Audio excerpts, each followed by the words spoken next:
Hi there. I'd like to talk to you today about why I think it's a good idea to purchase queens from a queen breeder or to raise queens yourself under controlled conditions. This is as opposed to just letting bees raise their own queens. There's several situations where we might want to be getting a new queen in a colony, if we split a hive or if we're requeening the colony. So those are the two main times where you need to have a queen.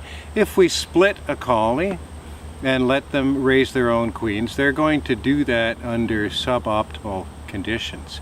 The reason for that is if we divide a hive, the colony is weaker, so there's less nurse bees available.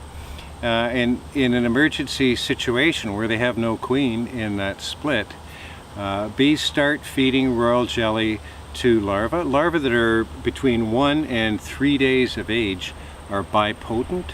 So at all those ages, they can become a queen if they're fed royal jelly. But if you have a larva that's already 3 days into developing towards a worker and then it's fed the royal jelly, it produces an inferior queen.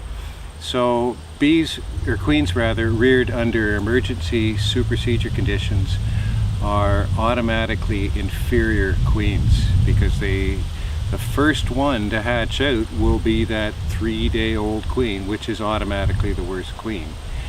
They're not raised under good conditions where there's lots of nurse bees and so on. Another reason that allowing colonies that we split to raise their own queen is less than optimal is that when we just split every hive and let them raise their own queen, we're not using any selection towards improving our colonies. We're just multiplying the genetics we have in every hive rather than trying to multiply the genetics of our best colonies. Another situation where we might want to split a hive is if it's preparing to swarm. And if we do that with the swarm cells that the colony is raising, that seems like a great way to do it. Those are nice big cells reared under good optimal conditions. But the reason that is less than ideal is that when we're splitting hives that are preparing to swarm, we're automatically breeding for swarming behavior. We're not splitting the hives that aren't preparing to swarm. We're splitting the ones that are preparing to swarm. And so we're breeding towards that kind of a bee. And it's very easy to breed for swarmy bees, and that's one of our main goals is in trying to have our hives be productive is to have a minimum amount of swarming occur. When a queen breeder raises queens, they take great care to select breeder queens to raise their queens from. And then they graft larvae that are the appropriate age. Right after that larva hatches out from an egg, if you're grafting those larvae that are just barely bigger than an egg, those larvae produce the nicest queens. And if that larva is put into a colony that has loads of young nurse bees, lots of nectar, lots of pollen, then they're going to raise nice queen cells. So you'd get nice cells reared like this. Looks very much like a big cell that you would see in a swarming situation.